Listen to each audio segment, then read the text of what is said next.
এর আগের যে পার্টটা হয়েছিল সেটা হয়েছিল কতটা বলো, পরিচলন, স্রোত এবং ঝড়, তাই তো। আজকে যেটা জানবো সেটা হচ্ছে ওজোন স্তর।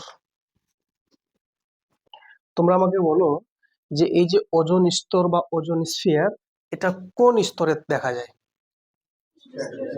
স্ট্রেটোস্ফিয়ারে, তাই তো। মানে প্রথমে ট্রপোস্ফিয়ার, ওর উপরে স্ট্রেটোস্ফিয়ার। তো স্ট্রেটোস্ফিয়ারে থাকছে ওজোন স্তর। তো এই ওজোন একটা গ্যাস নিশ্চয়ই, ওজোন একটা গ্যাস। আর তোমরা জানো যে এই গ্যাসের যে চিহ্ন সেটা হচ্ছে O3। এর মানে কি বলতো, অক্সিজেনের 3টে পরমাণু মিলে একসঙ্গে থাকলে আমরা ওকে ওজোন গ্যাস বলি, ঠিক আছে। তাহলে ওজোন গ্যাসটা কিন্তু অক্সিজেনের 3টে পরমাণু মিলে একটা ওজোনের অণু তৈরি হয়, ঠিক আছে। অণু হচ্ছে বড় আর পরমাণু ছোট। তো 3টে অক্সিজেন মিলে, ও মানে কি অক্সিজেন, 3টে অক্সিজেন পরমাণু মিলে একটা ওজোন অণু তৈরি হচ্ছে, ঠিক আছে। তার মানে স্ট্রেটোস্ফিয়ারে এই গ্যাসগুলো আছে তাহলে কিসের মতো, চাদরের মতো। পুরোটা পৃথিবীকে একটা চাদরের মতো ঘিরে রেখেছে। এটার নামই হচ্ছে ওজোন গ্যাসের স্তর। বোঝা গেল? এর কাজ কি বলেছিলাম? সূর্যের যে ক্ষতিকারক অতিবেগুনি রশ্মি আসছে তাকে আটকে দেওয়া, তাকে আটকে দেওয়া আর দিয়ে এরা আমাদের কি করছে, পৃথিবীকে রক্ষা করছে। বোঝা গেল? কিন্তু এখানে যেটা আমরা দেখব সেটা হচ্ছে এই যে ওজোন স্তরটা আছে বা ওজোন গ্যাসটা আছে, সেই ওজোন স্তরের মানে ওজোন গ্যাসটা তৈরি কিভাবে হচ্ছে। ওখানে যে আছে ওজোন গ্যাসটা, ওটা কেউ বানিয়ে রেখে দিয়েছে না নিজে নিজে তৈরি হচ্ছে, সেটা আমরা দেখব, ঠিক আছে। তার আমরা যেটা জানবো সেটা হচ্ছে ওজোন স্তরের তৈরি বা ওজোন গ্যাসের তৈরি। খুব মন দিয়ে বুঝবে। তোমরা জানো যে আমাদের বায়ুমণ্ডলে অক্সিজেনের পরিমাণ হচ্ছে 20 দশমিক কত 95, মানে 20.95 ভাগ। তো অক্সিজেনের সংকেত কি? তোমরা বলবে স্যার O2। এটা কার চিহ্ন? অক্সিজেন। তো অক্সিজেনের মধ্যে কটা আছে পরমাণু? দুটো পরমাণু। তো দেখো, এই টু মানে কি বলতো, দুটো পরমাণু। এরকম দুটো পরমাণু একসঙ্গে যুক্ত হয়ে তৈরি হচ্ছে একটা অক্সিজেন অণু। তো এই যে সূর্য থেকে যখন এখানে আসছে, কি আসছে বলতো, ইউভি রশ্মি আসছে। এটা ইউভি রশ্মি, ঠিক আছে। যখন ইউভি মানে কি, আলট্রা ভায়োলেট, অতি বেগুনি রশ্মি। যখন সেই রশ্মিটা সূর্য থেকে এসে এই অক্সিজেন এসে ধাক্কা মারছে, তাই তো, এই অক্সিজেনটা ভেঙে যাচ্ছে। কেন? এটার অনেক তাপ, ইউভি রশ্মি যে আছে এর অনেক অনেক গরম, অনেক তাপমাত্রা আছে এর। তো যখন প্রচুর তাপ নিয়ে একে যখন ধাক্কা মারছে, তখন এ বলছে জান আমার গেল। এ কি হচ্ছে, ভেঙে যাচ্ছে। কিসে? দুটো অক্সিজেন আলাদা হয়ে ভেঙে যাচ্ছে। দুটো ছিল না, মানে এ শক্ত হয়ে আছে আটকে। আর যেমনি এই ইউভি রশ্মি এসে একে ধাক্কা মারলো প্রচুর তাপ দিয়ে, এ ভেঙে গেল। তাহলে এই অক্সিজেন অণুটা ভেঙে কি হচ্ছে, অক্সিজেন পরমাণু। এই যে দুটো অক্সিজেন পরমাণু পেলাম, পেলাম না? এই অক্সিজেন, আচ্ছা বলো তো, এটা যে অক্সিজেন আছে এর অনেক গ্যাস আছে না, এরকম অনেকগুলো আছে, এখানে একটা আছে, এখানে একটা আছে, অনেকগুলো এরকম অক্সিজেন আছে। আর এই যে একটা যেমনি ভেঙে দুটো অক্সিজেন পেলাম, এই অক্সিজেনটা তখন এর সঙ্গে এসে প্লাস হয়ে গেল। এ তখন এর সঙ্গে এসে কি হলো, এখানে প্লাস অক্সিজেন হয়ে গেল। তাহলে এখানে দুটো অক্সিজেন আছে আর একটা হয়ে গেল অক্সিজেন তিনটা। আর তিনটা অক্সিজেন মানে কি, ওজোন। ফের দেখো এখানে অক্সিজেন আছে না, এই অক্সিজেনটা এখানে অ্যাড হয়ে গেল, কি উৎপন্ন হলো, O3। তাহলে আমাকে বলো তো, এই অক্সিজেন থেকে আমরা যে ওজোন পাচ্ছি তাহলে দায়ী কে? এই ইউভি রশ্মি না? তাহলে ইউভি রশ্মির জন্য অক্সিজেন থেকে আমরা কি পেয়ে যাচ্ছি, ওজোন গ্যাস পেয়ে যাচ্ছি। তাহলে এই কাজটা আমরা নিজেরা করছি না ওরা নিজেরা সম্পন্ন করছে? ওরা নিজেরাই সম্পন্ন করছে। তাহলে এই যে প্রক্রিয়াটা ওজোন স্তর সৃষ্টি হচ্ছে, নিজে নিজেই হচ্ছে না? এটা অবশ্যই ভালো জিনিস। তাহলে এটা অবশ্যই ভালো জিনিস।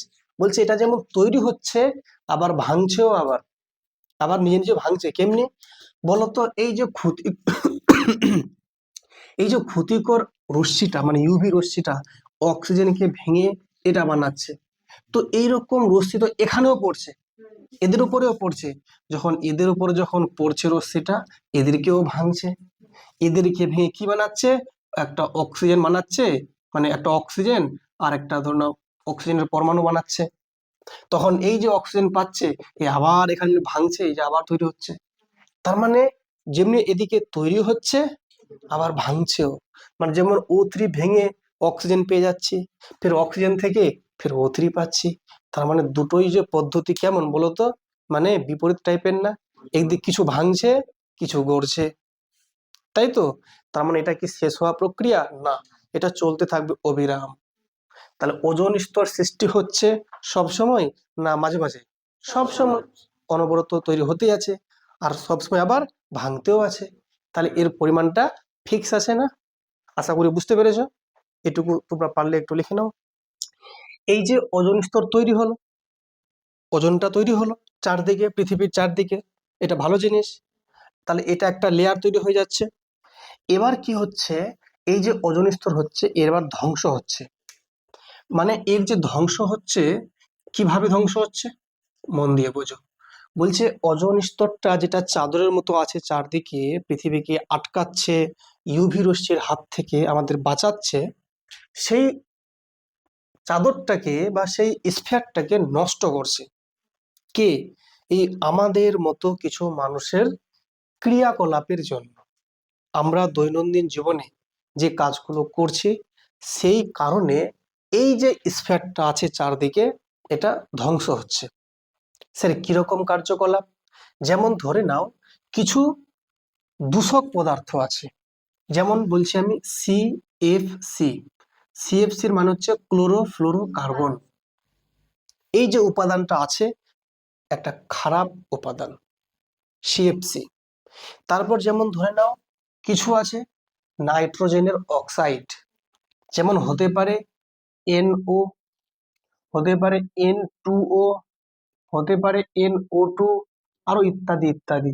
সবগুলো যৌগের মধ্যে দেখো নাইট্রোজেন আছে, অক্সিজেন আছে, নাইট্রোজেন অক্সিজেন, নাইট্রোজেন অক্সিজেন। এরা হচ্ছে নাইট্রোজেনের অক্সাইড। এরা কেমন গ্যাস? ক্ষতিকর গ্যাস স্যার। এটা কেমন গ্যাস? ক্ষতিকর গ্যাস। তাহলে এই গ্যাসগুলো যে আছে এগুলো কাদের জন্য মানে পাচ্ছি? মানুষেরই জন্য হচ্ছে এগুলো গ্যাস। যেমন মানুষ দেখবে ওই গাড়ি চালাচ্ছে, গাড়ি, তাহলে সেই গাড়িতে ধোঁয়া বেরোচ্ছে না? এই যে নাইট্রোজেনের অক্সাইড গুলো আছে। বা তোমার ধরে নাও এই যে মানুষ প্লেন চালাচ্ছে, ধোঁয়া বেরোচ্ছে না?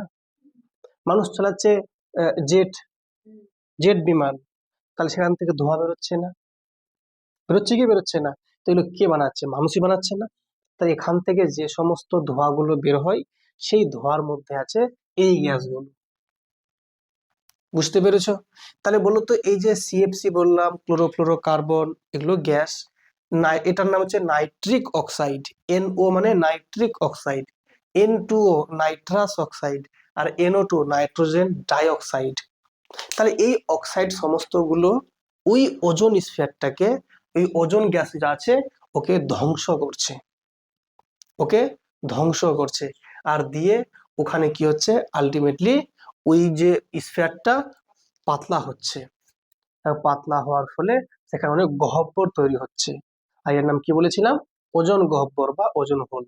তাহলে প্রশ্ন কিন্তু আসবে যে ওজোন স্তরের ধ্বংসের মূলে কোন গ্যাসগুলো দায়ী, তখন এই নামগুলো বলবে তোমরা। তাহলে যেমন আমি যদি বলি এই যে দেখো NO আছে না, এটার নাম কি?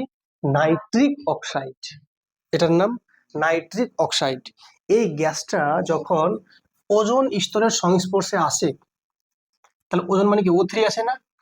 NO যখন O3 এর সংস্পর্শে আসে তখন সেই O3 কে NO কি করে ভেঙে দেয়, ওকে ধ্বংস করে দেবে। O3 কে আর O3 রাখবে না, কি বানাবে? একে বানিয়ে ফেলবে NO2। মানে এখান থেকে একটা অক্সিজেন এ নিয়ে নেবে, দিয়ে AnO2 হয়ে গেল, আর একে বানিয়ে ফেললো অক্সিজেন। মানে বুঝলে ব্যাপারটা? এখানে ও ছিল কটা? তাহলে এখান থেকে একটা ও এ নিয়ে নিয়েছে, তাহলে NO2 হয়ে গেল আর এটা O2 হয়ে গেল। তাহলে আমাকে বলো তো এই গ্যাসটা মানে এটা ক্ষতিকর ছিল, ওজনটা এটা ভালো ছিল, এই খারাপটা ভালোকে মেরে একে O2 বানিয়ে ফেললো, আর নিজে ক্ষতিকর তো হয়ে গেল, NO2 হয়ে গেল। তাই এক্ষেত্রে বলো তো এর থাকলো অস্তিত্ব আর? একে ভেঙে ফেললো না, তাই এটা ক্ষয় হয়ে গেল না? এভাবে যদি ক্ষয় হতেই থাকে তাহলে এই ওজোন স্তর তো অবশ্যই ধ্বংস হবে। আর এই গ্যাসগুলো কিন্তু তোমরা জানো যে বিভিন্ন রকম বিমান টিমান থেকে বেরোচ্ছে, ধোঁয়া থেকে বেরোচ্ছে। বুঝে গেলে ব্যাপারটা না? তো এটা এই গ্যাসগুলো যখন ক্ষতি করছে, তাহলে নিশ্চয়ই এও তো ক্ষতি করছে, CFC, chloro fluoro carbon. Chloro কথার মানে হচ্ছে একটা ক্লোরিন থাকবে, ফ্লোরো মানে কি থাকবে, একটা ফ্লোরিন থাকবে, আবার বলছে কার্বন মানে একটা কার্বন থাকবে। তোমরা জানো যে কার্বন যে আছে, এর কার্বনের কত যোজ্যতা বলো তো? 4। কার্বনের যে যোজ্যতা হচ্ছে কত বলো? 4। মানে কি স্যার, কার্বন যে আছে এই কার্বন এর মোট 6টা ইলেকট্রন থাকে, তোমরা জানো ভালো করে। কার্বনের মোট ইলেকট্রন 6টা। তো প্রথম কক্ষে থাকে 2টা ইলেকট্রন, আর তারপরে থাকে 4টা ইলেকট্রন। তো লাস্টের কক্ষে যে ইলেকট্রন থাকে আমরা ওকে বলি তার যোজ্যতা বলি। কি বলি? জানো না, জানো না এটা? জেনে নাও। তো এই যে মানে প্রথম কক্ষে 2টা, শেষ কক্ষে 4টা, এই 4টা ইলেকট্রন আছে, এই জন্য আমরা বলি কার্বনের যোজ্যতা 4। তো গল্প হচ্ছে যে তার মানে একটা কার্বন যে আছে ওর 4টা হাত থাকে। কটা হাত থাকে? 4টা। এই যে 4 আছে, তো একটা কার্বনের যদি 4টা হাত থাকে, বলছে ক্লোরো ফ্লোরো কার্বন, তাহলে কার্বন তো স্যার হয়ে গেছে কার্বন, ক্লোরো লাগবে, আর কি লাগবে? ফ্লোরো লাগবে, তাই তো? স্যার এটা যদি স্যার বললি স্যার ক্লোরিন, তো এটা স্যার ফ্লোরিন। বুঝলি কি বুঝলে না? তো এবার তুমি যদি বলো স্যার এখানে এখানটা ক্লোরিন নিয়ে নিন, এখানে একটা ক্লোরিন নিয়ে নিন, তাহলে বলো তো আমাকে, এটা আমি তাহলে বলতে পারি কি স্যার ক্লোরো আছে, ফ্লোরো আছে, কার্বন আছে, তাহলে ক্লোরো ফ্লোরো কার্বন। এটাকে আমরা লিখতে পারি স্যার এখানে সি আছে, এখানে স্যার আপনি এফ আছে, একটা CF আছে, আর Cl স্যার 3টা আছে। তো এটা কার নাম? ক্লোরোফ্লোরোকার্বন। বুঝতে পেরেছো? এই যে ক্লোরোফ্লোরোকার্বন আছে, এও যখন বিক্রিয়া করছে কার সঙ্গে? O3 সঙ্গে। O3 সঙ্গে বিক্রিয়া তো পরে করবে, এ না সরাসরি করবে না, এ কি করছে এরকম, এই জায়গাটা এখানে লিখছি আমি, শোনো মন দিয়ে। এই যে দেখো, এই যে আছে না, এটার নাম কি বললাম? CFCl3 বললাম না? এর নাম কি বললাম বলো? Chlorofluorocarbon. এই যে sorry, chlorofluorocarbon. C মানে কার্বন, এফ মানে ফ্লোরিন, আর Cl মানে ক্লোরিন। এ কি করছে, একে যখন মানে এ যখন বাতাসে মিশছে, তো এখানে যখন ইউভি রশ্মি এসে পড়ছে, কোন রশ্মি? ইউভি রশ্মি। তখন সেই রশ্মিটা পড়ার ফলে এই যে আছে CFC আছে, এখান থেকে একটা ক্লোরিন বেরিয়ে যাচ্ছে। মানে এর তাপ প্রচুর না, এর তাপ যেহেতু প্রচুর, সেই তাপ দিয়ে একে কি করছে, একটা ক্লোরিনকে সরিয়ে দিচ্ছে। তাহলে এই যে একটা ক্লোরিন সরিয়ে গেল, তাহলে থাকলো পরে কে বলতো এখানে? তাহলে দেখো একটা যে ক্লোরিন সরে যায়, এটা ক্লোরিন সরে গেলো মনে করো, তাহলে একটা হাত ফাঁকা হয়ে গেল না? ওই হাতটা এফ দিয়ে পূর্ণ করে নিচ্ছে। তাহলে বলতো কটা হলো এফ? স্যার এফ হলো 2টা, সি একটা আছে স্যার, আর Cl 2টা আছে। তাহলে এই যে ক্লোরিনটা এক্সট্রা একটা ভেঙে দিয়েছে না, এটার নাম হচ্ছে সক্রিয় ক্লোরিন। কি নাম বলো? অ্যাক্টিভ। এই ক্লোরিনটা এখন খুব দুষ্টুমি করবে, এখন এই ক্লোরিনটা এখন গিয়ে এই O3 কে গিয়ে ভাঙবে। বুঝতে পেরেছো? তাহলে বলো তোমাকে যে CFC যে আছে, এই যে ক্লোরোফ্লোরোকার্বন, CFC যে আছে ক্লোরোফ্লোরোকার্বন, এই ক্লোরোফ্লোরোকার্বনের মধ্যে কে সবচেয়ে বেশি ক্ষতিকারক? সি না, ক্লোরিন। এই যে ক্লোরিন, হ্যাঁ Cl বলো, আমি সি শুনলাম, সি মানে তো কার্বন। তাহলে ক্লোরোফ্লোরোকার্বনের মধ্যে সবচেয়ে বেশি বদমাস কে? ক্লোরিন। তা প্রশ্ন কিন্তু আসতেই পারে যে ক্লোরোফ্লোরোকার্বনের কোন উপাদানটা ওজোন গ্যাসকে ধ্বংস করে? ক্লোরিন। বুঝে গেলে ব্যাপারটা? তাহলে আমরা দেখে নিলাম যে ওজোন গ্যাস ধ্বংসের পেছনে যেমন CFC আছে, তেমন আছে CFC মানে ক্লোরোফ্লোরোকার্বন, NO মানে নাইট্রিক অক্সাইড, NO2 মানে নাইট্রোজেন ডাইঅক্সাইড, N2O মানে নাইট্রাস অক্সাইড। তাই তো? তোমরা জানো কি নাইট্রাস অক্সাইডকে আর কি বলা হয়? জানো, একে বলা হয় লাফিং গ্যাস। এই যে N2 আছে না, N2O, এই যে N2O, এটার নাম হচ্ছে লাফিং গ্যাস। লাফিং মানে কি? হাসা। হুম। এই গ্যাসটা যদি তোমার নাকে যায়, তুমি হাসতে থাকবে। হ্যাঁ, এখনই হাসতে হবে না, এটা গ্যাস আসলে তবে হাসবে। বুঝতে পেরেছো? স্যার এতক্ষণ বুঝলাম ওজোন গ্যাসটা তৈরি হলো কিভাবে, তারপরে জানলাম এটা ভাঙছে কিভাবে। এবার জানবো যদি ভেঙে যায়, মানে ক্ষতিগ্রস্ত হয়ে যায়, তাহলে কি হবে স্যার? এর মানে হচ্ছে যে ওজোন গ্যাস ধ্বংসের প্রভাব। তো যদি ওজোন গ্যাস ধ্বংস হয়ে যায়, ওজোন গ্যাস ধ্বংসের প্রভাব, তোমরাই বলো আমাকে যে ওজোন গ্যাস ধ্বংস হলে এর প্রভাবটা ভালো হবে না খারাপ হবে? খারাপ হবে। তাহলে এর কি আছে, সুপ্রভাব না কুপ্রভাব? কুপ্রভাব, সু বলছিল আবার। কুপ্রভাব মানে খারাপ প্রভাব। কি কি হবে স্যার? খুব মন দিয়ে বুঝবে। তোমরা আমাকে বলো যে ওজোন, সরি, ইউভি রশ্মি, এই যে ইউভি রশ্মি আছে, ইউভি রশ্মি, এই রশ্মিটা গরম না ঠান্ডা? গরম স্যার। যদি এই গরম রশ্মি এসে ভূপৃষ্ঠে পড়ে, মানে এই যে ওজোন যদি গ্যাস না থাকে তো ভূপৃষ্ঠে এসে পড়বে। যদি ভূপৃষ্ঠে এসে পড়ে, তাহলে সেখানকার তাপমাত্রা বাড়বে না কমবে? বাড়বে, কারণ ইউভি তো নিজেই গরম। তাহলে যদি ওজোন গ্যাস নাই কোথাও, চাদরটাই সরে গেছে, তাহলে একদম সরাসরি আসবে আর গায়ের মধ্যে পড়বে, জান গেল গে। ক্লিয়ার না? ক্লিয়ার না? বুঝে গেলে? নাম্বার 2, যদি যদি স্যার এই এই ইউভি রশ্মি পৃথিবীতে এসে পড়ে, তাপমাত্রা বাড়বে। যদি তাপমাত্রা বাড়ে, তাহলে যে সমস্ত অঞ্চলে বরফ আছে, যে সমস্ত অঞ্চলে বরফ আছে, বরফগুলো আছে না হিমালয়ে, তো সে বা আন্টার্কটিকা, এই যে বরফগুলো আছে, সেই বরফগুলো যদি তাপমাত্রা বেড়ে যায়, তাহলে গলবে না গলবে না? গলবে। সেই যদি বরফটা গলে যায়, তাহলে সেই বরফ গলে যে জলটা পাবো, সেই জলটা আসবে কোথায়? সমুদ্রে যাবে। তাহলে যদি সমুদ্রে জলটা যায়, তাহলে সমুদ্রের জলের তলটা বাড়বে কি বাড়বে না?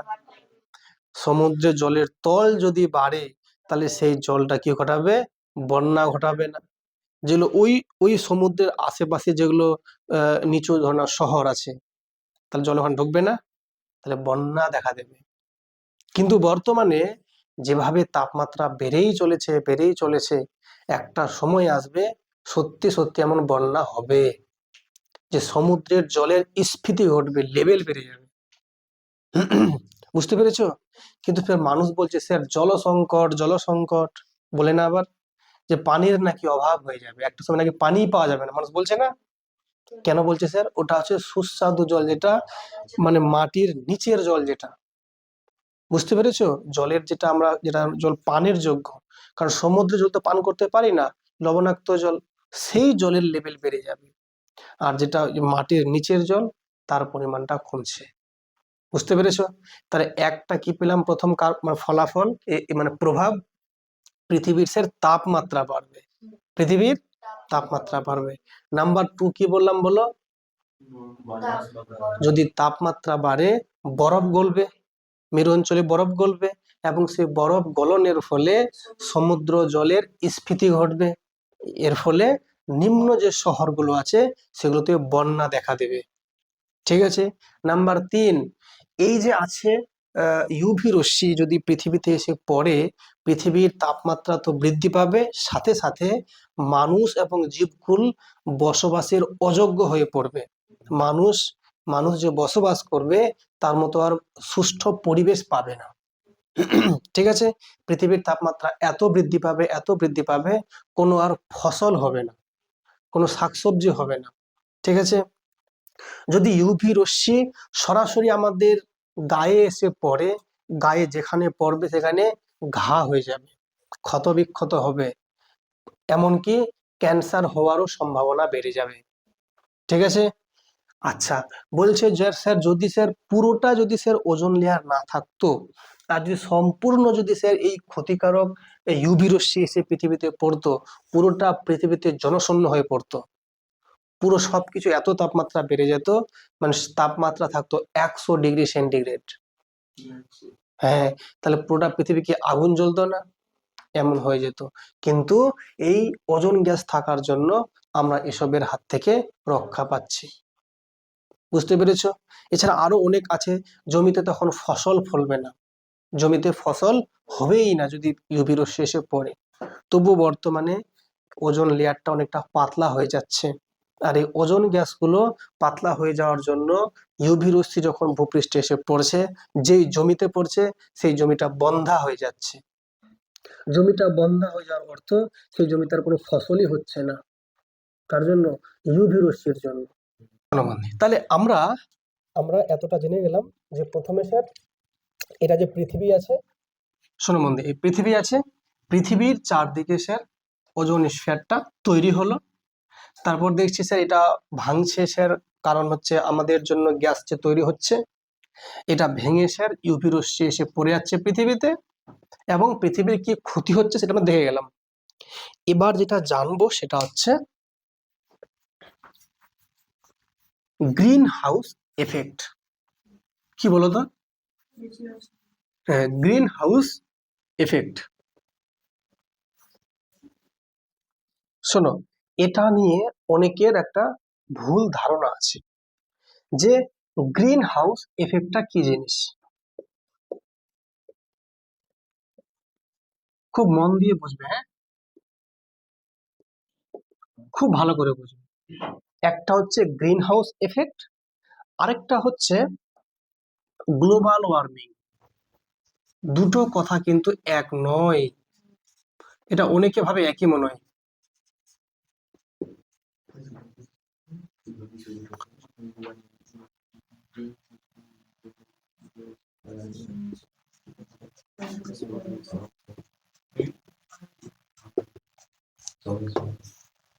শোনো মন দিয়ে, এটা খুব ভালো করে বোঝো, তাকাও রে। শোনো sir, green house effect, house মানে স্যার বাড়ি, গ্রিন মানে স্যার সবুজ, এফেক্ট মানে প্রভাব। সবুজ বাড়ি এর প্রভাব ব্যাপারটা কেমন কি স্যার, খুব ধ্যান দিয়ে বোঝো। গাছপালার রং কেমন? সবুজ। তার মানে গাছপালার কথা বলা হয়েছে এখানে। হাউস মানে কি? বাড়ি, কিন্তু বাড়িটা তৈরি হবে কাচের তৈরি। কিসের তৈরি?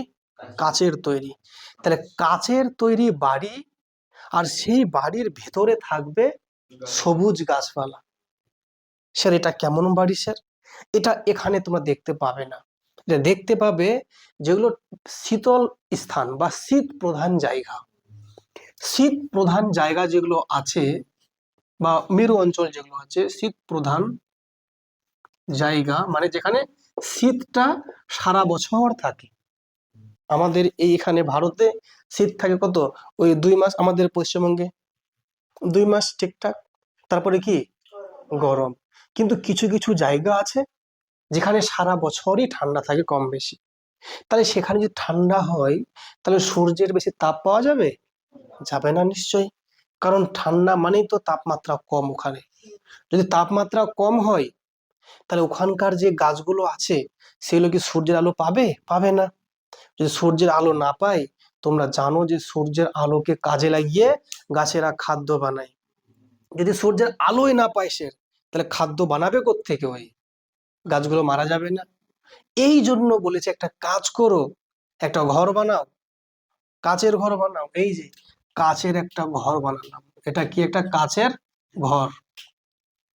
ঠিক আছে, ছোট না, বড় ঘর আছে, আমার জায়গা না এখানে বলে।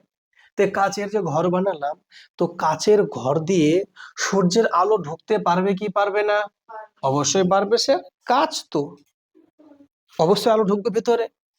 তো বলছে যখন ঠান্ডা অঞ্চলে হালকা মাত্রায় সূর্য যদি উঠেও থাকে, তাহলে সেই সূর্যের আলো যখন এখানে প্রবেশ করবে, ঠিক আছে, এই ক্ষুদ্র তরঙ্গ হিসাবে যখন প্রবেশ করবে ভেতরে, কার ভেতরে? এই কাচের ঘরের ভেতরে। ওই ভেতরে যখনই প্রবেশ করে গেল, ভেতরে গিয়ে ওর যে তরঙ্গ দৈর্ঘ্যটা বড় হয়ে গেল। সেই বৃহৎ তরঙ্গ দৈর্ঘ্য ভেতরে যখন হয়ে গেল, ও ওখান থেকে আর বেরোতে পারবে না। তাহলে যেই কাচের ঘরের ভেতরে ঢুকে গেছে, ওখানে আটকে গেছে। আর সেখানে গাছগুলো লাগানো আছে না, ওরা বলছে বাহ কি সুন্দর পরিবেশ, কি সুন্দর গরম, ও তখন খাদ্য বানাবে আর দিয়ে গাছগুলো সতেজ থাকবে, বেঁচে থাকবে, বেঁচে থাকার একটা অনুকূল পরিবেশ পাবে। তাই সেখানকার গাছগুলো ঠিকঠাক বেঁচে থেকে খাদ্য বানাবে। তাহলে এই ব্যবস্থাটা যে আমি করলাম কেন স্যার? কারণ সূর্যের তাপমাত্রার খুব আকাল, সেইটা থেকে স্যার রক্ষা পাওয়ার জন্য এই আমি স্যার ঘরটা বানিয়েছিলাম, এই গ্রিন গাছপালাগুলোকে বাঁচানোর জন্য। স্যার আমরা মানুষ, আমরা তো বেঁচে যাবো স্যার সূর্যের আলো ছাড়া, কিন্তু গাছ কি বাঁচতে পারবে? ও কিন্তু কোনো কথা শুনবে না। এই যে গাছগুলোর জন্য আমরা একটা কাচের ঘর বানালাম এবং সেখানে গাছগুলো বেঁচে থাকতে পারছে। এই যে পুরো ব্যবস্থাটা, এটাই আমরা বলছি গ্রিন হাউস এফেক্ট। কথা বোঝা গেছে? তাহলে স্যার গ্রিন হাউস এফেক্ট মানে এটুকুই বুঝলাম, সূর্যের তাপটাকে স্যার ভিতরে নিয়ে যাচ্ছি আমরা, তাপমাত্রাকে বাড়াচ্ছি। তাহলে তাপমাত্রা বৃদ্ধি পাচ্ছে না কোথায়? ঘরটার ভেতরে। তাহলে ঘরের ভেতরে যে তাপমাত্রা আছে, বাইরে কি সেম আছে না কম আছে? বাইরে অল্প আছে। তো এটার নাম কি? Green house effect. জিনিসটা বুঝে গেছো? আচ্ছা, গ্রিন নাম কেন বললাম? ভেতরে গ্রিন আছে, গাছ, গাছের রং কি? সবুজ, গাছের পাতা সবুজ, গাছের পাতা সবুজ। পরীক্ষার আগে নাকি? আচ্ছা, তাহলে এই যে শুনে, এই যে গাছটা আছে ভিতরে গ্রিন, এই গ্রিন গাছের জন্য আমরা একটা হাউস বানিয়েছি, এর ফলে গাছগুলো এখানে থাকছে বেঁচে, গ্রিন হাউস এফেক্ট। তাহলে তোমরা আমাকে বলো, এই ভিতরে তাপটাকে আটকে রাখার জন্য কি দরকার? একটা কাচের ঘর দরকার। স্যার পৃথিবী যে আছে, এই পৃথিবীর তাপমাত্রা যদি না থাকতো, শূন্য থাকতো, তাহলে মানুষ কি বাঁচতে পারতো? পারতো না। পৃথিবীর তাপমাত্রা যদি না থাকতো, একদম মাইনাস থাকতো তাপমাত্রা, তো মানুষ কি বেঁচে থাকতে পারতো? পারতো না। কিন্তু স্যার এই পৃথিবীটাকে না কেউ তাপটাকে ধরে রাখছে স্যার পৃথিবীর মধ্যে। কে রে? এই যে এরকম দেখো, এই যে এইটা হচ্ছে পৃথিবী মনে করো। এটা কি? ছোট্ট পৃথিবী আমার ছবিতে। আর তার চারদিকে এমনি আছে কে বলতো? গ্যাস গুলো আছে। কে আছে বলো? গ্যাস, অ্যাটমসফিয়ার, বায়ুমণ্ডল আছে না? তাহলে বলছে এখানে যেমন স্যার গাছগুলোকে ঘিরেছিল একটা কে? কাচের ঘর। এরকম পৃথিবীকে ঘিরে আছে কে? গ্যাস, বায়ুমণ্ডল না? তাহলে এই বায়ুমণ্ডলটা স্যার কাচের ঘরের মতো আচরণ করছে না? মানে স্যার এখানে যেমন কাচের ঘর ছিল, এখানে যে স্যার বায়ুমণ্ডল, এখানে ছিল স্যার সবুজ গাছপালা, এখানে আছে স্যার পৃথিবী। বুঝতে পারছো? তো এই যে গ্যাসগুলো আছে কারা? ওই কার্বন ডাই অক্সাইড আছে, তারপর তোমার সবগুলো গ্যাসই আছে, কিন্তু কিছু কিছু গ্যাস আছে যারা কি করছে, এই যে যখন সূর্য যে আছে না, তাপ যখন এখানে ঢুকছে ভিতরে না, ঢুকে যাচ্ছে, কি যখনই ও বের হতে যাচ্ছে, সহজে বের হতে পারছে না। কেন? ওকে আটকে রেখেছে গ্যাসগুলো। কিছু বিশেষ গ্যাস আছে, যেমন স্যার এই যে আমি বললাম, তোমাকে বললাম কার্বন ডাই অক্সাইড প্রধান গ্যাস। কোন গ্যাস বললাম বলো? Carbon die oxide. এই কার্বন ডাই অক্সাইড গ্যাসটা প্রধান গ্যাস, এই একমাত্র দায়ী, 50% এই দায়ী। আরো আছে এরকম, মিথেন আছে, সিএফসি আছে, তারপর তোমার নাইট্রোজেনের যে অক্সাইড গুলো আছে, যেগুলো খারাপ গ্যাসগুলো বলছিলাম, ওরা সবাই কিন্তু হচ্ছে এই চারদিকে আটকে রেখেছে আর তাপটাকে বাইরে বেরোতে দিচ্ছে না। তাহলে বলো তো, এর ফলে সূর্যের তাপটা ভিতরে ঢুকছে কিন্তু বেরোতে পারছে না। তাহলে পৃথিবীটা ঠান্ডা থাকবে না গরম থাকবে? গরম থাকবে। এই যে এখানে আমরা বেঁচে আছি না, গরম আছে বলে বেঁচে আছি। যদি স্যার একটা প্রশ্ন, যদি সেটি না থাকতো স্যার, এই যে নামগুলো বললাম না, মিথেন বললাম, সিএফসি বললাম, নাইট্রোজেনের অক্সাইড গুলো বললাম, nitric oxide, nitrogen dioxide, carbon dioxide, methane, যদি স্যার এগুলো গ্যাস না থাকতো, তাহলে কি হতো? এই যে সূর্যের তাপ আসলো না, এসে আবার বেরিয়ে যাবে, তাহলে পৃথিবীর তাপমাত্রা সবসময় থাকবে ঠান্ডা, শীতল, একবারে বরফ জমে থাকবে। মানুষজন কি বাঁচতে পারবে? বাঁচতে পারবে না। তাহলে গ্রিন হাউস এফেক্টটা ভালো না খারাপ? ভালো জিনিস। এই গ্রিন হাউস এফেক্টের জন্য জীবকুল, মানুষজন, গাছপালা সবাই বেঁচে থাকার পরিবেশটা পাচ্ছে। কিন্তু সে একটা বক্তব্য কি জানেন, যে কি রে, মানুষ বর্তমান দিনে এই যে গ্যাসগুলো বললেন না, এই যে বললেন নামগুলো, সিএফসি বললেন, কার্বন ডাই অক্সাইড, জলীয় বাষ্প, মিথেন, নাইট্রোজেনের oxide, nitric oxide, nitrous oxide, যতগুলো গ্যাস বললেন, এগুলো যে হারে দরকার ছিল তার থেকে স্যার বেশি বেশি বেড়ে যাচ্ছে এখন। যতটা দরকার ছিল তার থেকে বেশি বেশি বেড়ে যাচ্ছে।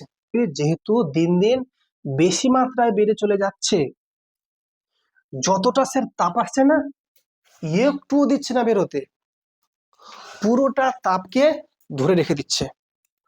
যদি সম্পূর্ণ তাপটাকে ধরে রেখে দেয়, তাহলে বলতো তাপমাত্রাটা এখন যতটা ধরে রাখার উচিত ছিল তার থেকে বেড়ে যাচ্ছে না? তার মানে এখন মানে ভালো করতে গিয়ে খারাপ হয়ে যাচ্ছে না? আমি বললাম দরকার 100 রে, আর ও দিচ্ছে আমাকে 500, 1000 ধরে রেখেছে, যা আছে ধরে রাখ। কেন? এই যে গ্যাসগুলো বেড়ে গেছে, এই যে ধরে রেখে দিচ্ছে তাপমাত্রা। এবার যতটা আমি বললাম তাপমাত্রা ধরে রাখতে হবে, কিন্তু এ ধরে রাখছে বেশি বেশি করে। তাহলে তাপমাত্রা এখন যে বাড়ছে, বেশি না কম বাড়ছে? প্রয়োজনের থেকে বেশি না কম? যেহেতু প্রয়োজনের থেকে বেশি বাড়ছে, এটার নাম হচ্ছে গ্লোবাল ওয়ার্মিং। কথা বুঝতে পেরেছো? তাহলে বললো এটা ভালো না খারাপ? এটা খারাপ। কেন? এটা বেশি বেশি। আবার তোকে বললাম খা রে, এটা খাওয়া দাওয়া, খেয়ে একদম পেট ফেটে দিল একেবারে।